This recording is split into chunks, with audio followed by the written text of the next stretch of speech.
je saigne parce que c'est... Tu saignes? C'est très dangereux. Mais c'est dangereux, ce choisir. Vous le trouvez pas mieux comme ça? Non. Non? Oh non, donne-moi mon vieux. Votre vieux, vous voulez dire quand il est moins propre, moins soigné? Oh oui? Vous les aimez comme ça? Oui, enfin, il saigne un peu, j'aime assez ça. Elle est charmante.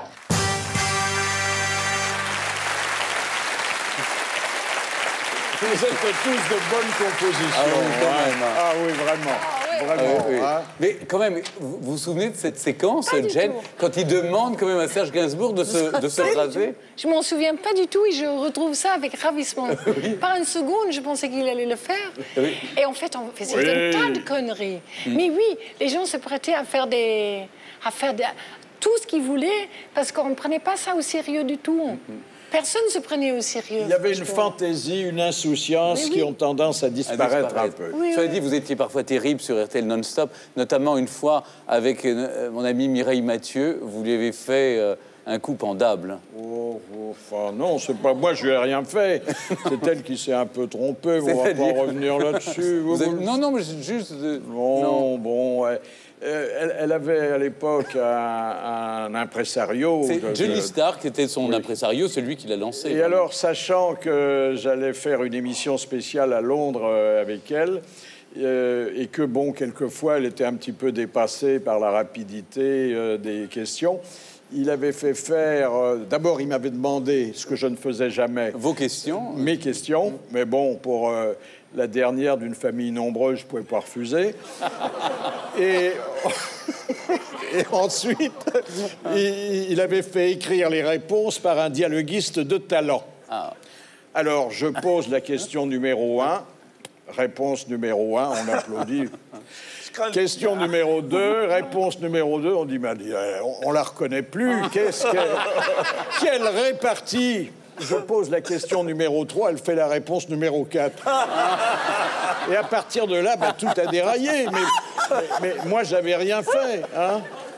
Bon, mais je le regrette. Oui. J'avoue que je le regrette. Oui, je comprends. Non, mais... Oui, je le regrette. Oui. Et alors, parfois...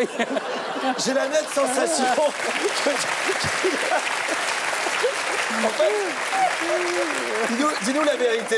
La vérité, c'est que tu as posé la question numéro 4 et qu'elle a fait normalement la réponse numéro 3. Non, alors, j'aurais pu le faire, mais ça aurait été malhonnête et puis ça se serait su. De toute façon, on ne saura jamais quelle était la 3 et la 4. En tout cas, ce qui est étonnant, vous avez eu des amitiés solides et on le voit ce soir, vraiment des gens qui sont attachés à vous, mais aussi des fâcheries sévères avec un certain nombre de personnalités. Et il y a une fâcherie qui s'est terminée, soldée par une merveilleuse réconciliation.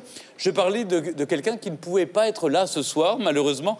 Elle aurait bien aimé, mais elle nous a envoyé une magnifique lettre que je vais vous lire maintenant, Philippe, accompagné par Richard Lornac, qui va vous jouer un extrait d'une de ses chansons les plus célèbres. Je vous la lis. Cher Philippe, si vous n'existiez pas, il eût fallu vous inventer. Mais à notre époque, inventer l'intelligence, l'humour sans vulgarité, l'esprit et le rire qui nous amusent depuis 50 ans me semblent en voie de disparition. Vous êtes unique. Sans vous, la télé et la radio seraient bien insipides. Vous êtes ma préférence, même si je n'ai pas toujours été la vôtre. Bonne année, Philippe, et bon anniversaire pour ces 50 années de bonheur. Brigitte Bardot. Je la remercie.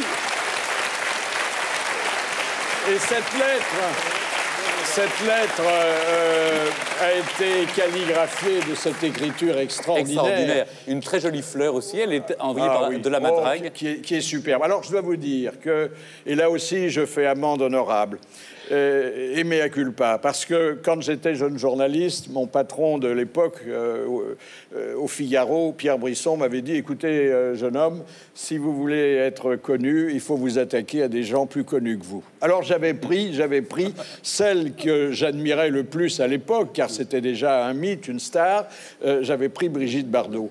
Et dans ma chronique, quotidiennement, j'envoyais une pique, que je ne pensais pas d'ailleurs, à l'adresse de Brigitte Bardot. Bon, elle a fini par se fâcher, elle a eu raison. Et pendant 50 ans, je n'ai pas pu vous approcher Brigitte Bardot. D'ailleurs, j'ai même pas essayé, parce que on finit par penser que les gens dont on a dit du mal vous en veulent, et souvent on n'a pas tort. Et donc, je ne voyais pas Brigitte Bardot. Elle manquait à ma collection. C'était certainement le plus beau fleuron, et je me disais que je terminerais mon petit parcours sans jamais l'avoir approché. Et puis un jour, dans mon bloc-notes du Figaro Magazine, je ne sais pas pourquoi, j'ai écrit au fil de la plume, j'ai beaucoup de considération pour Brigitte Bardot, parce qu'il y a un demi-siècle qu'elle réussit à m'éviter. Et on lui montre le papier, elle trouve ça drôle, elle me le fait savoir, je l'invite aux grosses têtes, elle vient, et alors là, on est tombés dans les bras l'un de l'autre. J'ai pleuré un petit peu, et je dois dire que j'étais à la fois ému et terrifié, parce que j'approchais le dernier mythe de notre époque, une femme intelligente, et quand elle a quelque chose à dire, elle le dit. Merci à Brigitte Bardot. Merci à vous d'être venu célébrer avec nous les 50 ans de rire de Philippe Bouvard. Et bien. On ne peut pas continuer cette soirée aussi, Philippe, malheureusement, sans évoquer des amis, vos amis disparus, des figures que vous avez aimées et qui sont partis trop tôt. Je pense à Jean-Yann, à Léon Zitrone, à Jean-Claude Brialy. Alors, peut-être on va d'abord regarder quelques images qui vont leur rendre hommage. Regardez.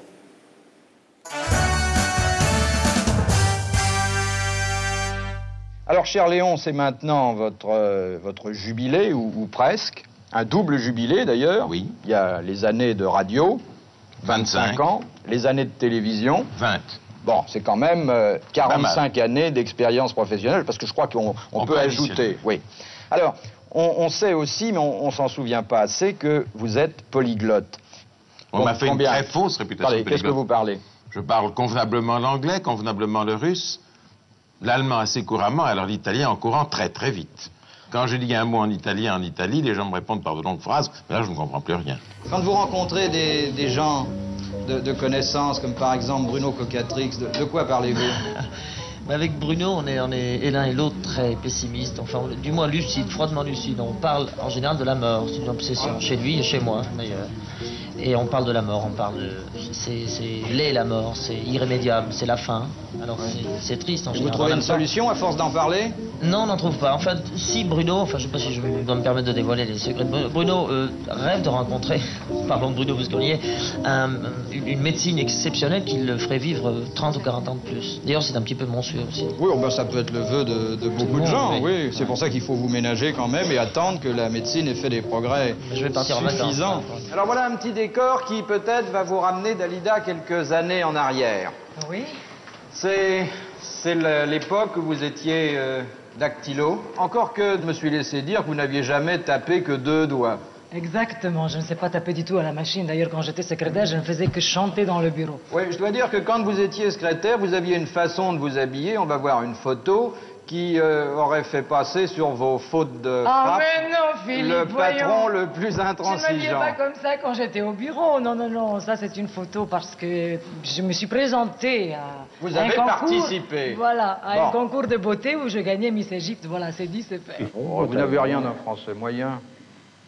Vous croyez? Ah oui.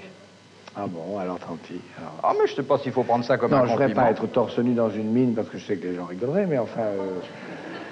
Ah, ils rigoleraient, sauf le public féminin qui reviendrait voir le film le lendemain. Vous m'encouragez. Alors peut-être que je vais penser à ça. Encore que je ne vous lâcherai pas. Je ne vous lâcherai pas torse nu parmi les mineurs, ça serait pas convenable. Oui. Allez doucement, là. Tenez un petit peu compte de... Vous savez, moi, quand je pédale vite, Bouvard. Vous pouvez pas comprendre. Essayez de tenir compte de l'environnement, de la vitesse du bateau, de la force du vent. On voit bien que vous n'avez jamais été au club Méditerranée. Oh là là, non. Mais je crois que j'irai pas. Mais on m'en dit beaucoup de bien. Alors, je vous défends de rire à ce que je vais dire. Pourquoi? Vous allez me parler des gentils membres. Voilà.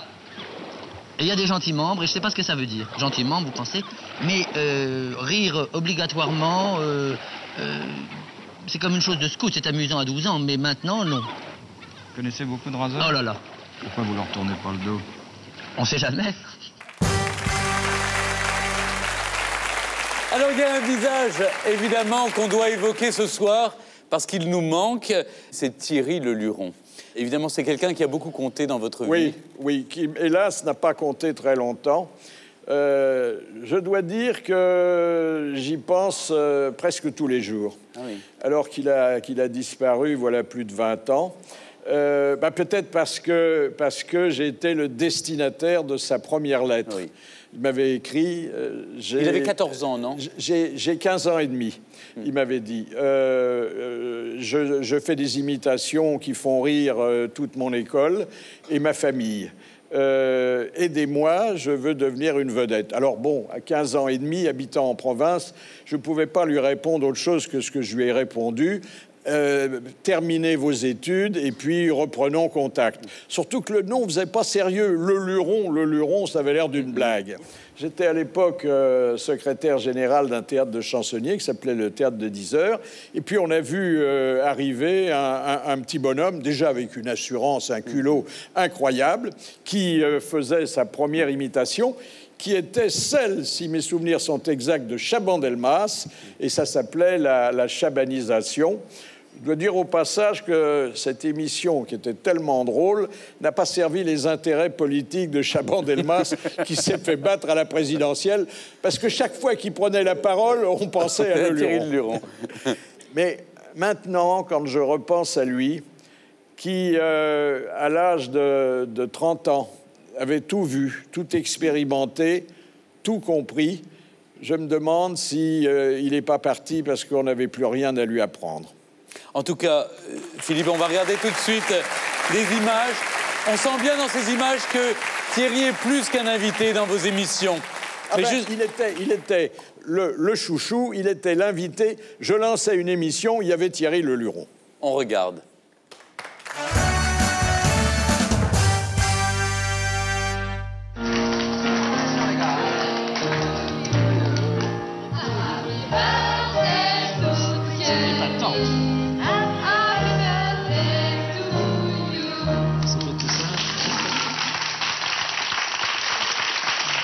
C'est merveilleux, vous avez 20 ans, je n'ai déjà plus à vous présenter. Tout le monde vous connaît. Il faut que vous souffliez les bougies et que vous les souffliez d'un seul coup. Il est prévu grand, le gâteau. Oui. Hein. Étant donné le coffre qu'on vous connaît, il ne doit pas y avoir de problème, mais personne n'a le droit de vous aider. Vous êtes prêts? Ah oui, oui, oui. Bonsoir. Bien, ce soir, tout un aéropage de grosses têtes pour une émission très exceptionnelle, il faut bien le dire, mon petit boubou.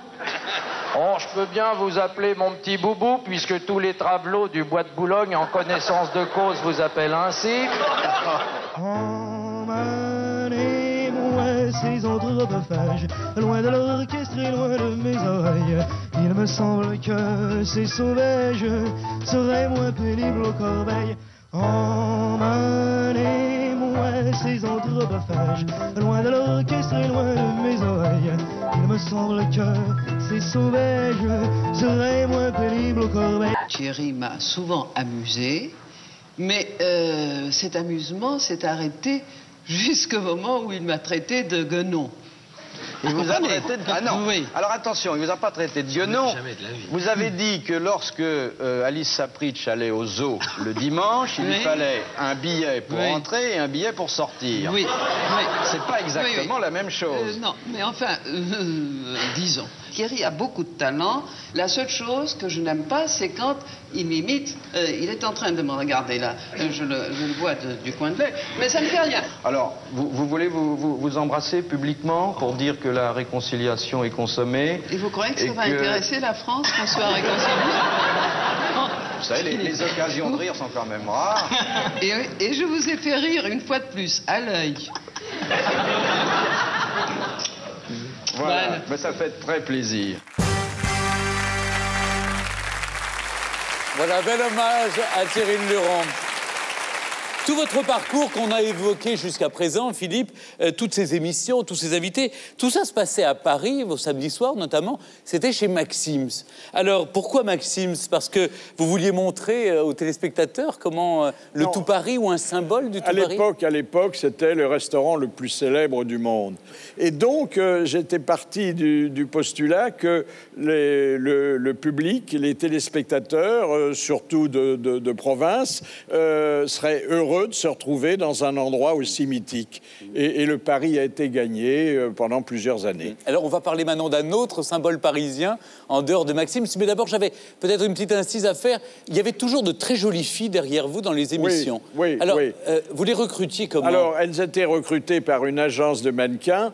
Et malheureusement, les plus jolies filles étaient à l'époque, c'était un peu injuste, parce qu'il y en a chez nous aussi, des Scandinaves qui ne parlaient pas un mot de français. Et donc, pendant qu'on échangeait nos plaisanteries, elles restaient de marbre. On les appelait les plantes vertes. Je vous propose d'accueillir maintenant deux grands magiciens. Après une tournée triomphale à Los Angeles, ils sont passés également par le festival de Monte-Carlo. Ils sont maintenant en contrat pour 1 an à Pithiviers. Je vous demande d'accueillir les Bouvardos.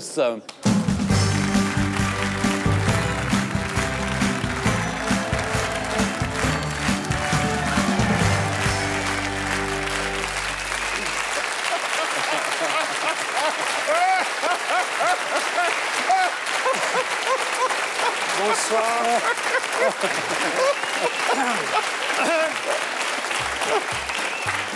Bonsoir, eh bien, mesdames et messieurs, nous allons vous présenter maintenant notre numéro d'escapologie. D'escapalogie, du latin escapade. Alors, voici mon assistant, Philippe. Bah, c'est moi l'assistant? Ah oui. Bah, d'habitude, c'est toi qui fais le commis. Ah non, mais là, c'est moi le maître, le magicien. Bien. Hein?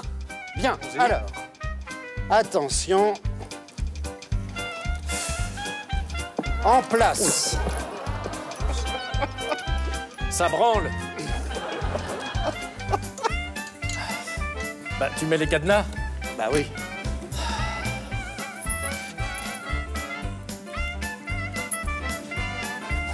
Et voilà. Hi! Hi!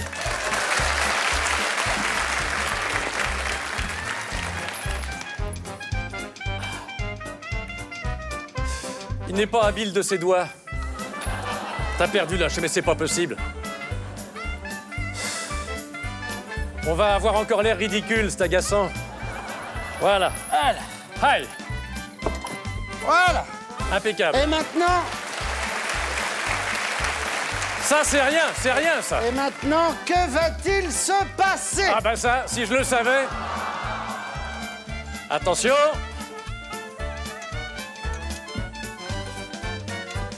1, 2, 2 1/4.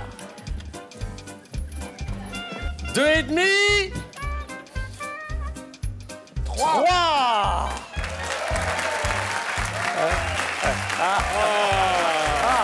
Bravo.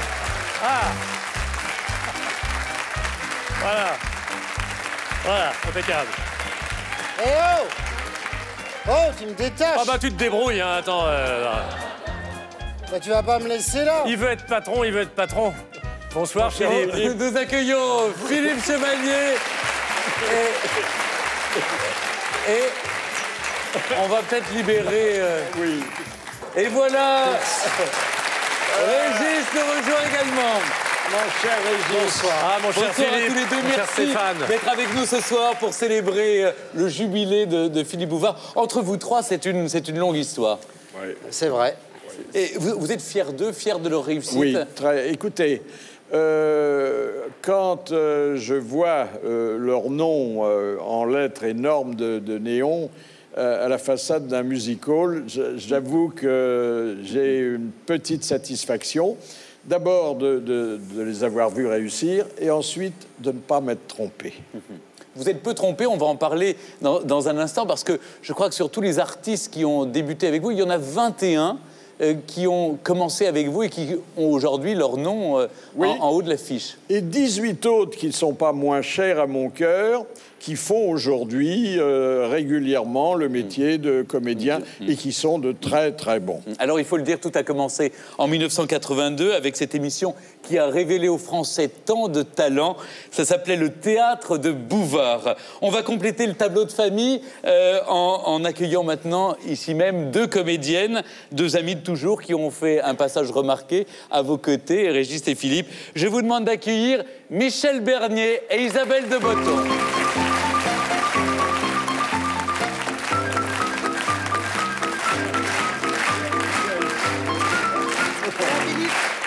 Bonjour les amis.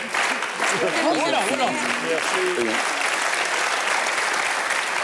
Voilà, reconstitution de Ligue dissoute, d'une certaine manière. Tout à fait.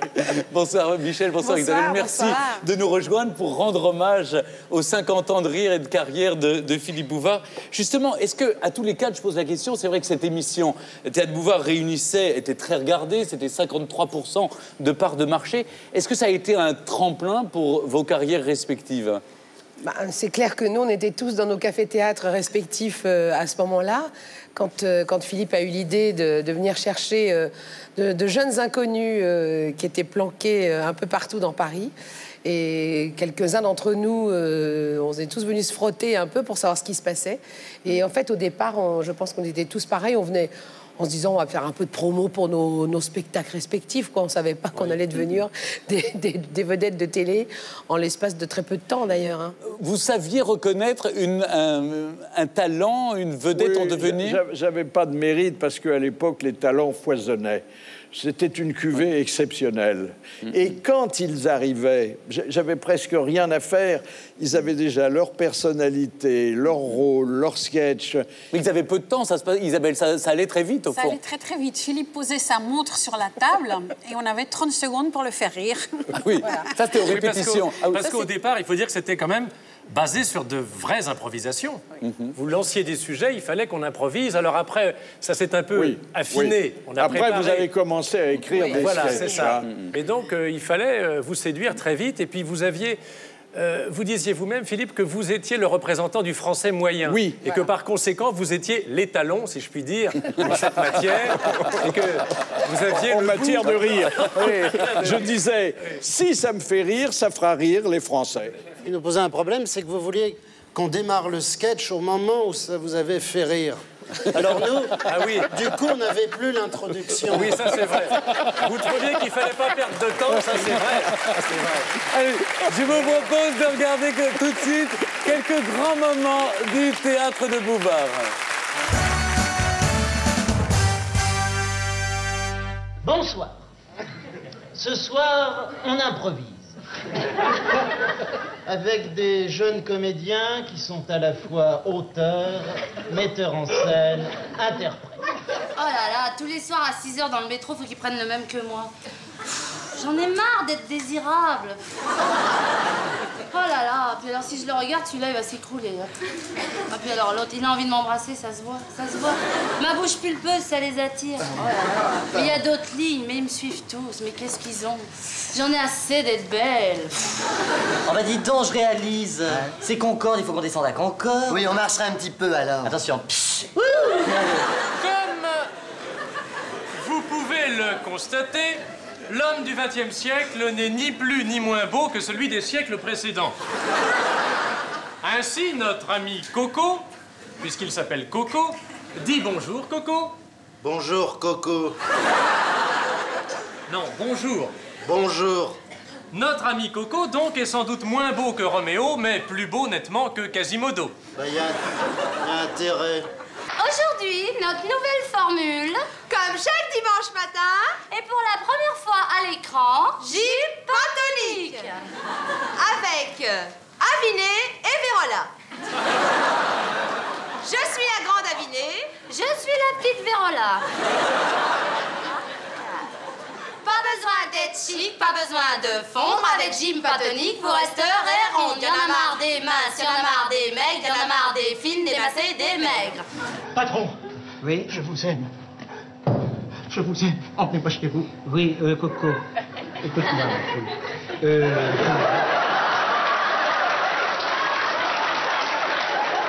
Je pense que c'est bien, mais c'est un peu rapide. Hein? Oui. Je vais te montrer. Oui. Alors, tu vas venir ici à ma place. Oui. Je fais le patron, là. Oui, tu fais le patron. Tac, tac. Entrez. Il est là.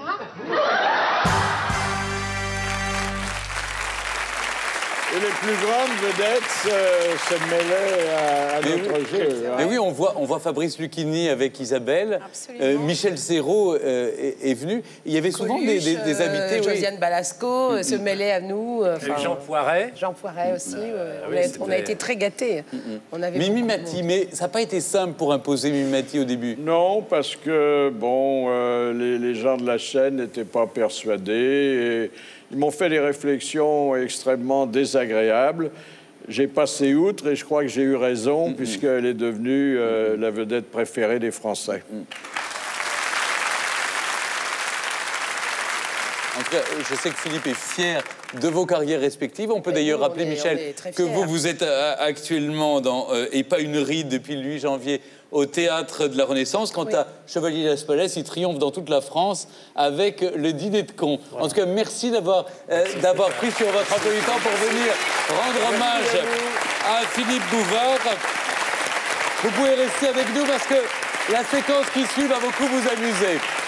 Philippe, dans vos samedis soirs, vous faisiez place aussi à d'incroyables allumés. Vous les surnommiez d'ailleurs les foldingues. Il y en avait énormément. Il y a eu un homme habillé en sapin de Noël, un autre qui joue de la trompette dans une bassine, en passant par un type qui mange des disques, des 45 tours. Vous avez même interviewé, je crois, le chien de Claude Lelouch. Je vous propose de regarder un best-of de ces moments de folie. Que des zinzins.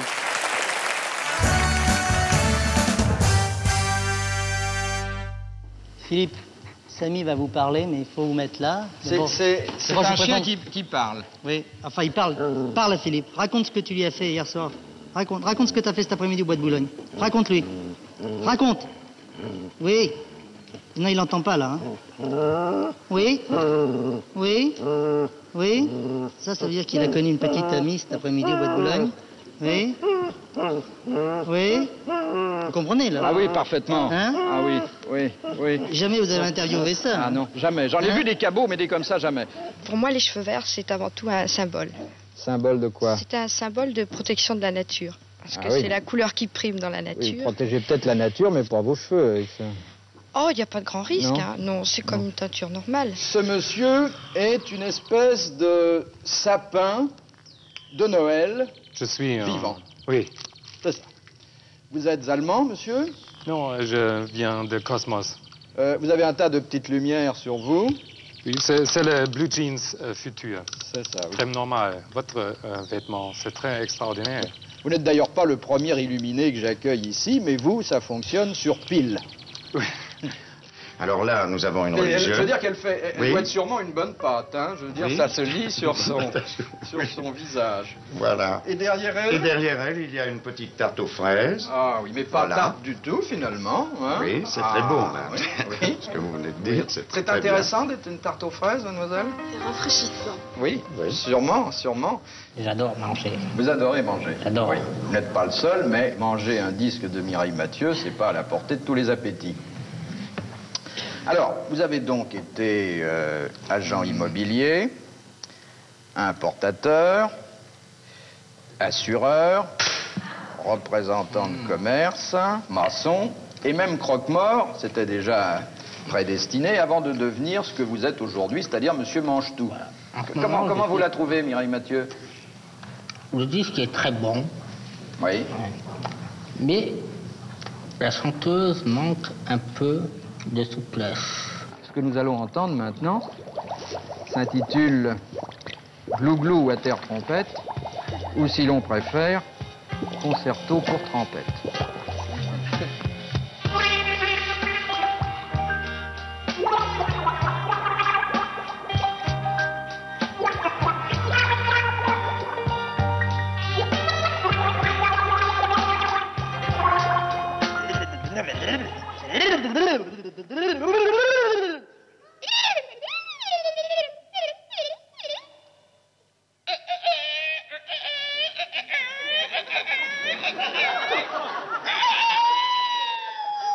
Et quels sont vos projets?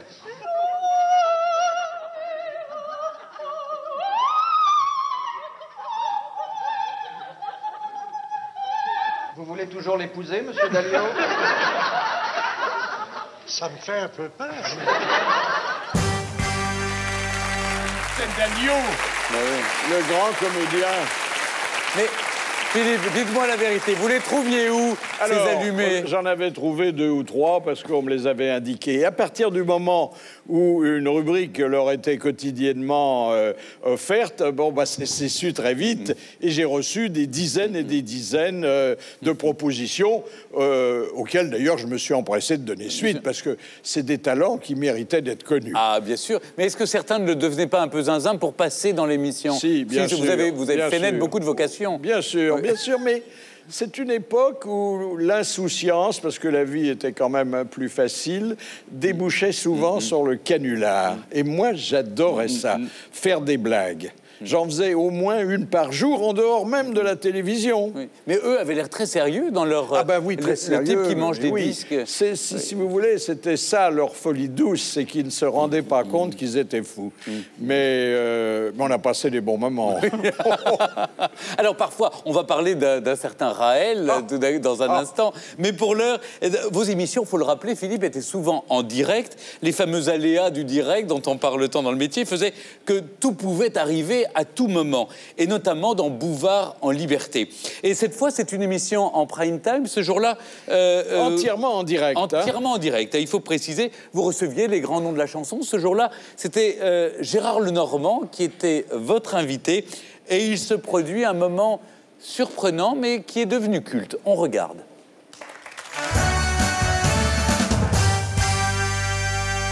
J'ai trouvé un garçon qui a 18 ans, qui passe dans son milieu pour être un sauteur, et pour être un sauteur extrêmement honnête et sérieux. Pour tout dire, Richard Tison est le champion du monde de sa spécialité. Sa spécialité, c'est le trampoline.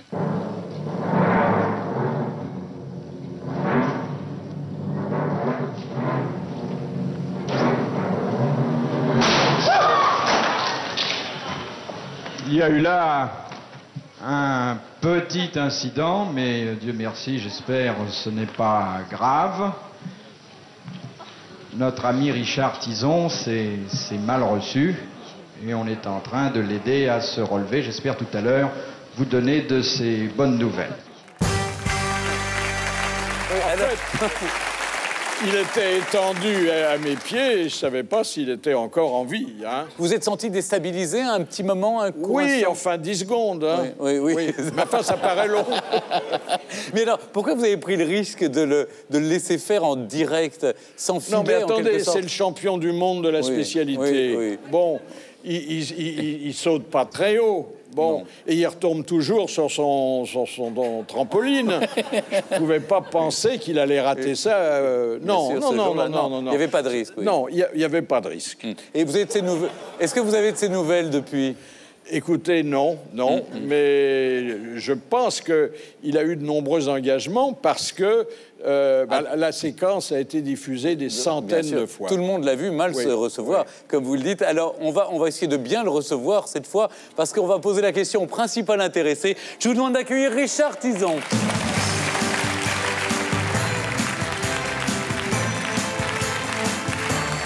Ah, cher Richard!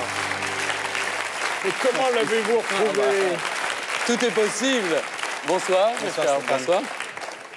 Alors racontez-nous, parce que cette image est tellement spectaculaire qu'on a mal pour vous. Est-ce que vous avez des séquelles de cet accident? Absolument pas. Absolument pas. Non, tout va très bien. Ça fait quand même 34 ans maintenant. Oui, c'est 34 ans après votre accident. Comment? Alors d'abord, expliquez-nous qu'est-ce qui s'est passé. Pourquoi? Alors, vous aviez répété, j'imagine, tout se passait bien? Non, c'était un direct sur la scène, pas de répétition, mais bon, j'avais un entraînement à cette époque-là quand même assez important. Donc... Vous aviez quel âge, pardon? 18 ans. 18 ans, d'accord. Vous avez été gêné par la lumière ou quelque chose, non? Je pense que c'est un tout, la lumière, le trac, et puis... Bon, une petite fatigue due aux entraînements consécutifs des derniers temps, parce que j'étais en fait dans une période intermédiaire entre des championnats du monde. Et je dois dire que j'étais champion du monde l'année qui a précédé l'année de la chute, d'ailleurs. Donc ça ne m'a pas vraiment arrêté dans ma carrière. Donc vous êtes évanoui, enfin vous êtes même J'ai eu un relâchement musculaire, tout simplement. Alors bon, la raison exacte, je ne pourrais pas le dire, d'autant plus que j'ai perdu connaissance. Et donc je n'ai pas le souvenir de la chute. Ah oui. Le choc a été assez conséquent. Le bruit, d'ailleurs, a fait beaucoup peur à beaucoup de gens qui m'en parlent encore maintenant. Oui. Le bruit Vous êtes énorme. retrouvé à l'hôpital? Je me suis retrouvé, enfin, je me suis réveillé une première fois dans l'ambulance et je suis retombé, une deuxième fois à l'hôpital. Puis après, dans les jours qui ont suivi, ça allait de mieux en mieux. Et donc, ce relâchement musculaire est intervenu à un moment où le trampoline renvoie, l'effet ressort, et ce qui m'a propulsé vers l'avant. Et donc, je suis tombé. Et qu'est-ce que vous faites aujourd'hui? Bien, aujourd'hui, je m'occupe d'une école municipale des sports à Antony. J'entraîne toujours au trampoline des enfants, des adultes, et je pratique aussi de temps en temps. En tout cas, merci. Merci Richard Tison, merci d'être venu pour cet anniversaire de Philippe Bouvard, nous parler de cet incident sans gravité, comme disait Philippe. Alors, je reviens maintenant à Raël, cher Philippe, parce que quand on parlait d'illuminés, en voilà un qui était de taille. Il faut le préciser que dans l'extrait que nous allons voir, vous le receviez pour la deuxième fois. Alors, à l'époque, il s'appelle Claude Vorillon. Claude Vorillon, c'est son vrai nom. C'est un journaliste spécialisé dans l'automobile qui vit en province et qui, apparemment, a l'air très équilibré. Apparemment. Oui. Hein. Alors, il avait déjà, dans une première émission, il avait parlé de ses contacts avec les extraterrestres. Et quelques temps plus tard, il revient dans votre émission. Et cette fois-ci, alors là, il vous l'avoue tout de go, les extraterrestres l'ont embarqué dans leur soucoupe. On regarde ce moment croustillant.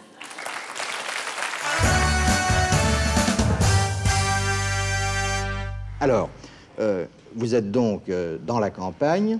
Et là, qu'est-ce qui arrive? Et là, un engin, une énorme étincelle, une espèce de boule de feu apparaît, mais pas du tout comme la première fois. C'est-à-dire, elle apparaît au ras du sol. Et de cet engin sort un petit être qui n'a plus de scaphandre comme la première fois. J'aurais vu. Comment il est, cet être-là? Toujours le même, très petit, 1m30 environ. Il n'a pas grandi depuis l'année dernière. Non, c'est un humour. Alors là, vous montez à bord de la soucoupe volante, et puis hop, fouette cocher. Et l'engin part. Et on ressent une sensation de froid intense, assez bizarre. Ah, il fait froid. Au moment du déplacement. Oui. Il y a un Ça froid dure combien intense, de temps, le voyage? Une seconde ou deux. Ah oui, oui. Alors, vous débarquez donc sur une autre planète. En arrivant, c'est un paysage paradisiaque. J'ai vu, par exemple, des petits écureuils avec des têtes d'oursons, roses et bleus, enfin, quelque chose de très beau. Et puis, alors, commence, si je vous connaissais pas mieux, Monsieur Vorillon, je dirais l'invraisemblable. Est-ce vraiment invraisemblable? Je pense à ce repas que vous avez pris avec des gens très connus. Vraiment, c'était le gratin. Qu'est-ce qu'il y avait à table? En face de moi, il y avait Jésus. Oui. À sa gauche, il y avait Bouddha, il y avait Moïse, il y avait Mahomet, enfin tous les grands prophètes qui sont maintenus scientifiquement en vie chez eux. C'est pas un dîner d'anciens zouaves, hein. C'est quelque chose d'assez extraordinaire. Comment vous avez vu que c'était Bouddha? On me l'a présenté comme étant Bouddha. Bouddha. Dit Monsieur Bouddha, Monsieur Vorillon, très heureux. Monsieur, Oui, non. oui, non. Monsieur, non, mais on m'a dit, voilà, vous avez en face de vous... Tiens, voilà du Bouddha. Si vous voulez. Alors, la conversation, quel genre, quelle langue? La conversation, en français, bien sûr. Vous dites bien sûr. Oui, parce que je ne parle pas d'autres langues. Oui, mais eux... Eux, ils parlent toutes les langues du monde. Ah ben Jésus avait le don des langues, mais Bouddha, je ne savais pas. Qu'est-ce que vous avez fait le soir? Vous aviez quartier libre? Le soir, oui, j'ai pu assister de mes yeux à la création d'un être vivant synthétique. On peut fabriquer l'être qu'on veut. C'est ça. Par exemple, j'avais une photo sur moi, une photo de ma mère. J'ai remis cette photo de ma mère et ils ont glissé ça dans l'appareil et il y a eu une réplique exacte. Ah, oui. Après, ils ont prélevé une cellule au milieu de mon front et à partir de cette cellule, ils ont créé un autre moi-même. Oh, c'est formidable, dites donc, quel voyage. C'est assez extraordinaire. Ah oui, non, je dirais même plus, Monsieur Vorillon, c'est fabuleux. C'est fabuleux, absolument. Philippe, comment vous gardez votre sérieux et vous posez des questions très sérieuses? Écoutez, c'est tellement énorme que, bon, je perds un peu pied. Je me dis, et si c'était vrai, et si j'étais en train de nier quelque chose d'extraordinaire? Bon, il n'est pas blanc-bleu, il n'est pas net, hein, le gars. Alors, faut dire que je ne suis pas entièrement satisfait Bon, ça se serait produit sûrement s'il avait été dans une autre émission. Mais je lui ai mis en quelque sorte le pied à l'étrier. Mon ami Jacques Chancel, d'ailleurs, en a fait autant. Ce qui fait que cet homme est devenu ce qu'il est aujourd'hui, sous le nom de Raël. Et chaque fois qu'on dit quelque chose sur lui qui ne lui plaît pas, il attaque. Et généralement, il perd. Mais il attaque. Alors, vous avez publié 53 livres, je crois, au total. Et est-ce que vous avez un regret par rapport à ces livres d'avoir toujours été considéré comme un amuseur public, un animateur et pas comme un écrivain? Le fait que, et vous le savez, vous qui jouez sur tous les tableaux, mon cher Stéphane, le fait d'être un animateur, un amuseur, vous interdit de vous prévaloir de la qualité d'écrivain. Parce que ce sont les autres écrivains qui ne sont pas animateurs ni amuseurs qui la décernent. Mais bon, le public s'y trompe pas, qui quelquefois achète un auteur comme nous davantage qu'un grand écrivain. Je vous recommande la lecture de Je suis mort et alors. D'ailleurs, vous êtes très nombreux à l'avoir déjà acheté parce que c'est un véritable succès de librairie. À propos de ce dernier livre, nous avons retrouvé une interview de Thierry Ardisson qui peut-être inconsciemment vous a inspiré. On regarde, c'était dans Ça s'en va et ça revient. C'était l'interview Cercueil de Thierry Ardisson. Regardez.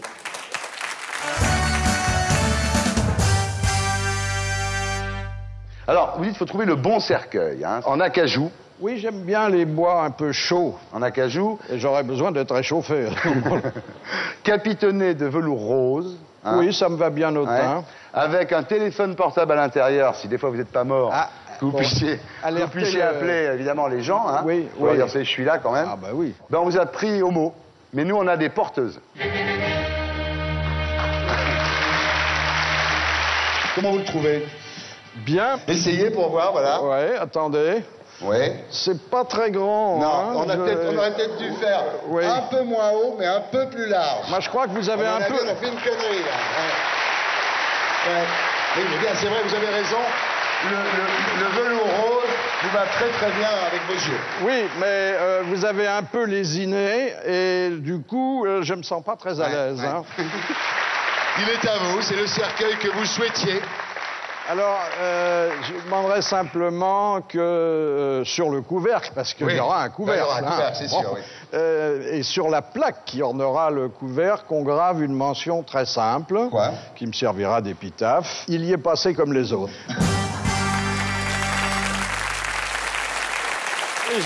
C'est celle que je me suis trouvée dans le livre. Dans le livre, absolument. C'est pour ça qu'on a fait ce rapprochement avec la publication de votre livre.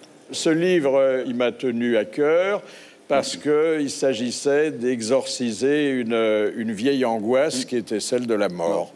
Et puis, bon, c'est une angoisse que je gardais pour moi depuis des jours et des jours, tristement, hein. Et aujourd'hui, je la partage joyeusement avec d'autres, c'est-à-dire qu'elle a complètement disparu. Et donc, c'est un livre plutôt joyeux, et mine de rien, c'est un hymne à la vie. Absolument. Les honneurs de la République, vous avez reçu tardivement aussi la Légion d'honneur, Philippe. Oui, oui.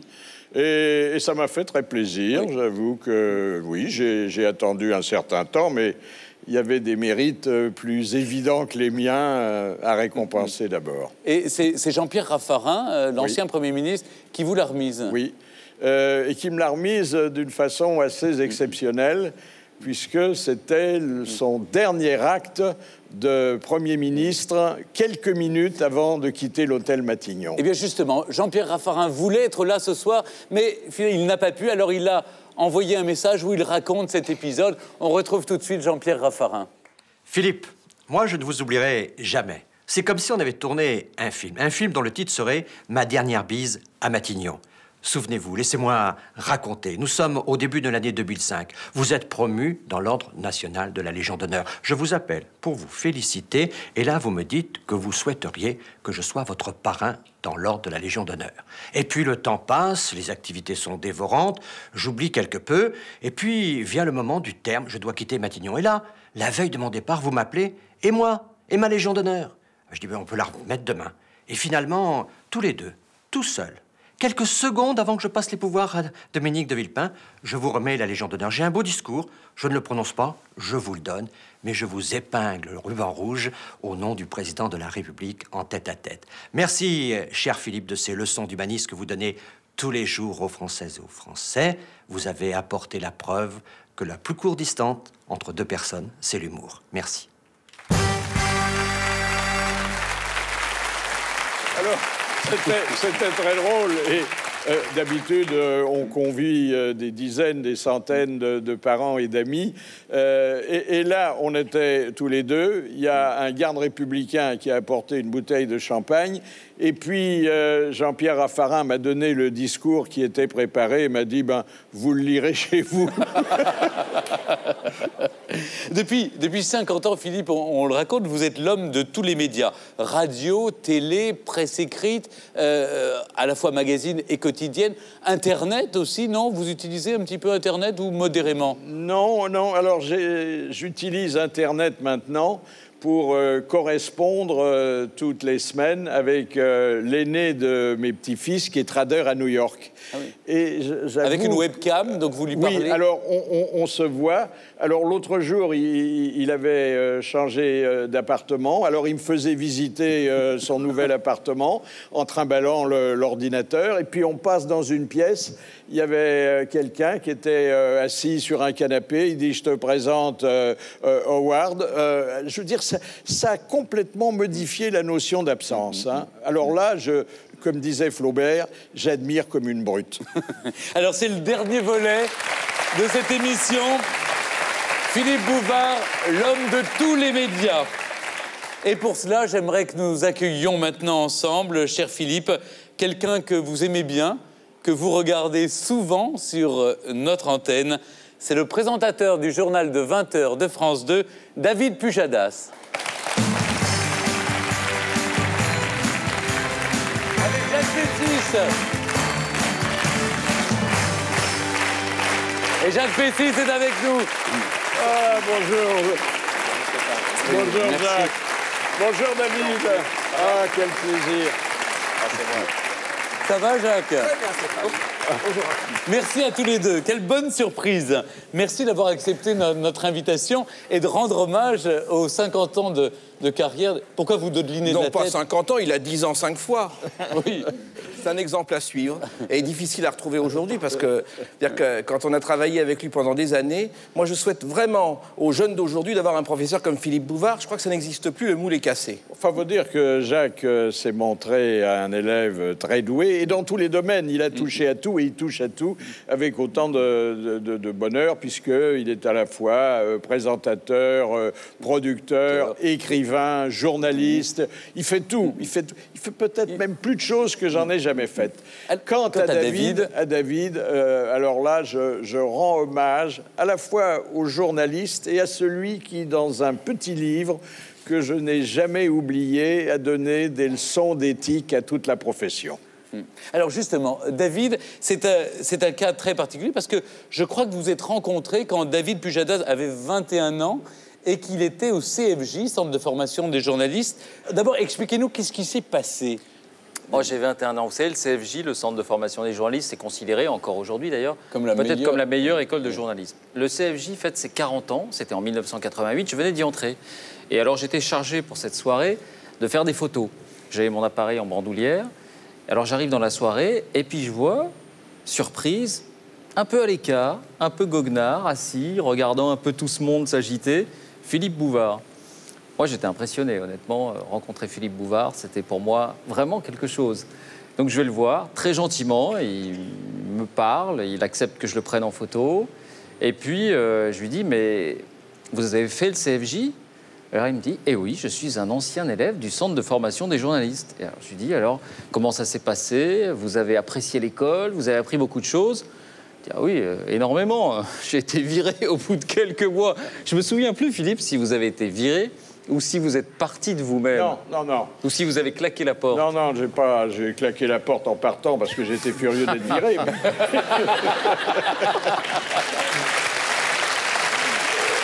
Et en fait, j'étais dans cette classe que vous n'avez pas connu à l'époque, cher David, qui était installé très provisoirement dans les locaux d'une école maternelle. C'est dire que, bon, moi, avec ma petite taille, et vous n'auriez pas souffert non plus, mais ceux qui étaient d'un plus grand modèle ne pouvaient pas s'asseoir derrière les pupitres. Et puis, j'étais entouré de jeunes gens qui avaient peut-être moins de facilité d'écriture, mais qui avaient des parents beaucoup plus riches que moi. Et donc, j'avais imaginé de venir à leur secours en leur vendant des devoirs que je faisais. Je disais, écoutez, vous n'avez pas le temps, il y a des choses qui vous embêtent. Moi, j'ai le temps, j'écris facilement, voilà. Et puis, j'ai pas d'argent de poche. Alors, vous me donnez ce qui me manque et je vous donne en échange ce que vous n'avez pas. Et puis donc, je faisais des articles, puisque c'était des articles qui avaient un certain succès. Les professeurs les trouvaient bons et ils avaient des bonnes notes. Et moi, j'avais mon argent de poche. Et puis, j'ai eu tellement de clients, parce que ça s'est dit dans l'école, que j'ai pas suffisamment différencié les différentes rédactions. Et ils se sont aperçus que c'était le même rédacteur qui faisait tous les devoirs de l'école. Alors, j'ai été mis à la porte avec un petit mot du directeur de l'époque, dont j'ai fait faire un sous-vert dans mon bureau, et où il y a marqué « N'est pas doué pour le journalisme, mais réussira dans les carrières commerciales. » C'est la vie. S'ils avaient des bonnes notes grâce à vous, c'est que vous étiez doué pour devenir journaliste. C'était pas très honnête. Non, hein. non. Voilà. Mais ce qui est étonnant, c'est que vous arrivez dans cette école, vous êtes impressionné, vous voyez Philippe Bouvard, quand même un grand nom de la profession, voilà, super école, etc. Et puis, il vous fait retomber sur terre immédiatement. J'ai été viré au bout de quelques mois, avec franchise, tranquillité. Puis, moi, j'ai été aux grosses têtes invité, j'ai eu la chance d'être invité. Et on sent que, bon, Philippe Bouvard, il est journaliste jusqu'au bout des ongles, que ce soit en tant qu'amuseur, que ce soit quand il est plus sérieux. C'est toujours la même curiosité, c'est toujours la même envie, et puis c'est toujours le même travail aussi, parce que vous avez dû le dire beaucoup dans cette émission, mais qu'est-ce qu'il bosse, qu'est-ce qu'il est méthodique, qu'est-ce qu'il est alors sérieux sans se prendre au sérieux.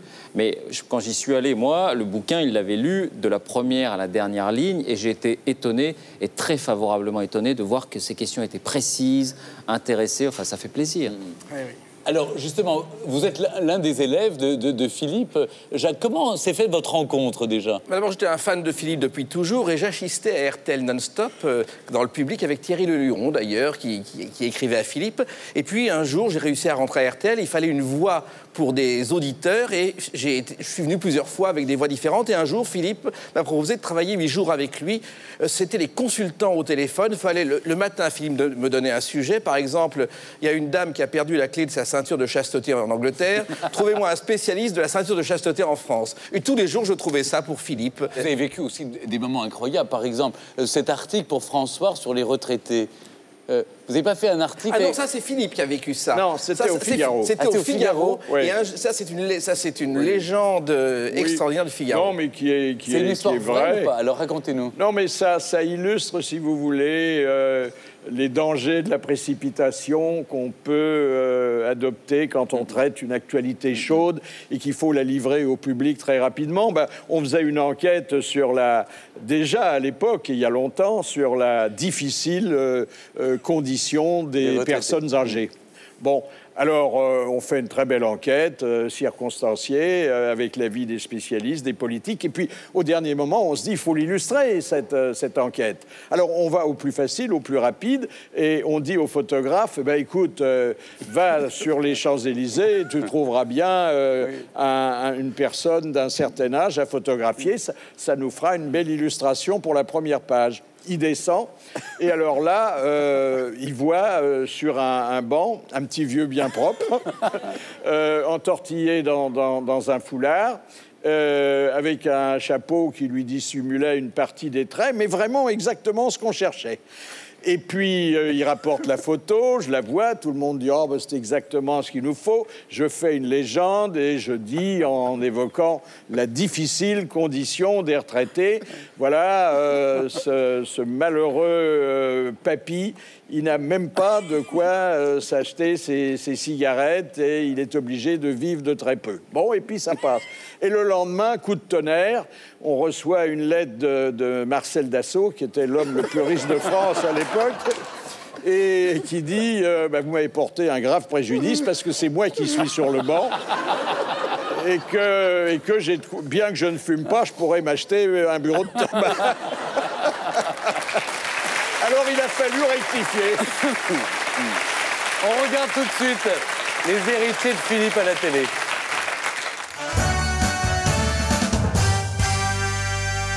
Philippe, c'est un peu le boss.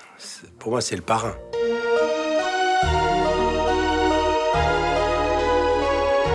Il a été pour moi un modèle, évidemment, parce que j'étais élevé à l'époque de l'ORTF, avec Dim Dam Dum, avec Jean-Christophe Averty et Philippe Bouvard le samedi soir.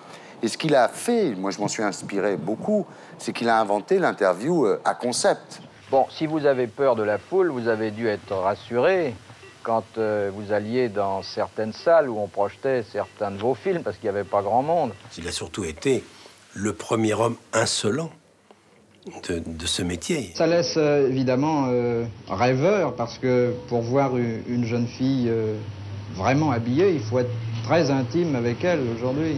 Oh, comme c'est pas vrai. Bouvard, c'est d'abord et avant tout une certaine forme d'esprit, une tradition française qui est celle de l'esprit.